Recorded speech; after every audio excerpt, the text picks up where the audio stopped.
I had always loved the idea of escaping the noise, the traffic, and the unrelenting rush of city life. A solitary camping trip far from the crowds sounded like paradise. The thought of waking up to birdsong instead of blaring horns, of breathing in crisp pine-scented air rather than exhaust fumes, held a romantic charm I couldn't shake off. After weeks of planning, I finally settled on a trip to the Adirondack Mountains in upstate New York. Early June seemed like the perfect time. Pleasant weather, fewer bugs than in the peak of summer, and, most importantly, fewer tourists. I spent the week leading up to the trip preparing meticulously. My old tent had worn thin, so I picked up a lightweight model designed for backpacking. I stocked up on trail mix, protein bars, and freeze-dried meals. By Thursday evening, I had everything packed neatly into the trunk of my battered old Honda Civic. The next morning, at the crack of dawn, I hit the road. The drive was beautiful. I cruised along Interstate 87, passing signs for Lake George and Saratoga Springs. The deeper I ventured into the Adirondacks, the taller the mountains loomed, their slopes blanketed in lush green. By midday, I arrived at the Mount Marcy trailhead. The parking lot was mostly empty, exactly what I'd hoped for. With my backpack strapped on, I set off down a lesser-known trail that wound through the dense forest. Sunlight filtered through the canopy, illuminating ferns and moss-covered logs, and the air smelled earthy and fresh. Every now and then, I'd catch a glimpse of a chipmunk darting across the path or hear the distant tap-tap-tap of a woodpecker. It was perfect. After a couple of hours, I found a secluded spot near a winding creek. A small clearing with soft, flat ground that looked ideal for setting up camp. I pitched my tent, built a small fire, and spent the rest of the afternoon soaking in the peace and quiet. As the sun dipped behind the trees and the temperature dropped, I ate a simple freeze-dried meal by the campfire. The stars began to appear, dotting the night sky in a dazzling display I rarely saw back home. I felt completely at ease, at least at first. But as the night deepened, an unsettling sense of vulnerability began to creep in. The darkness seemed thicker out here, the silence heavier. I tried to shake off the feeling, reminding myself that this was the adventure I'd wanted. Around 11 p.m., as I lay in my tent staring up at the stars through a gap in the canopy, I heard a soft rustling in the undergrowth nearby. I froze. Probably just a raccoon, I told myself. But the sound didn't stop.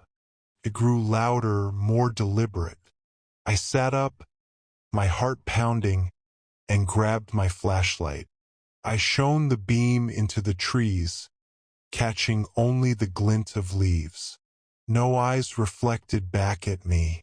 I tried to convince myself it was nothing, a small animal passing through. But the rustling persisted. Then it stopped. The sudden silence was somehow worse. I lay back down, but sleep was impossible. Every noise, the whisper of the wind, the snap of a twig, seemed magnified. Around midnight, I heard something that sent a jolt of fear through me. Footsteps. Slow, measured, and unmistakably human. I sat up, my pulse racing. "Hello?" I called, my voice shaky. The footsteps stopped. I grabbed the small hatchet I'd brought for chopping firewood and unzipped the tent. Stepping outside, I swept my flashlight across the trees. The campfire had dwindled to embers, offering little light. And then I saw it. A figure. Tall, human-like, standing just beyond the tree line, watching me. I couldn't make out any features, just a dark silhouette. "What do you want?" I shouted, trying to sound braver than I felt. The figure didn't respond. It didn't move. Then suddenly it took a step forward. I didn't wait to see what would happen next. I dropped the flashlight and bolted, crashing blindly through the woods. Branches whipped at my face and tangled around my feet, but I didn't dare stop. All I knew was that I had to get away. After what felt like an eternity, I saw a faint light ahead, a small cabin at the edge of a clearing. I stumbled toward it and pounded on the door, my breath ragged. "Please, help me. Someone's out here." The door swung open and an older man, grizzled, with sharp eyes and a flannel shirt, pulled me inside.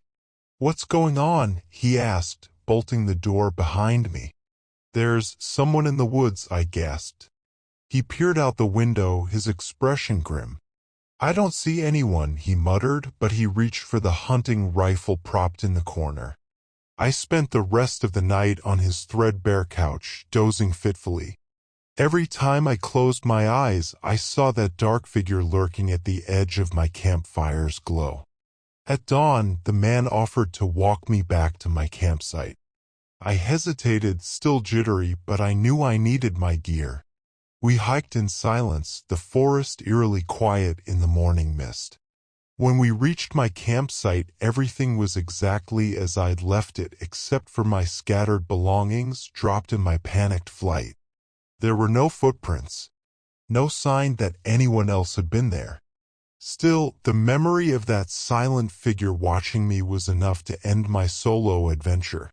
I packed up my gear, thanked the man for his help, and hiked back to my car, every rustle of leaves making my heart race. When I finally reached the parking lot, I tossed my backpack into the trunk and slid behind the wheel, slamming the door with a shaky breath. As I turned the key in the ignition, I made a silent vow. Next time, I'd bring a friend or maybe just stick to campgrounds with a few more people around. Sometimes solitude in the wilderness isn't as peaceful as you think.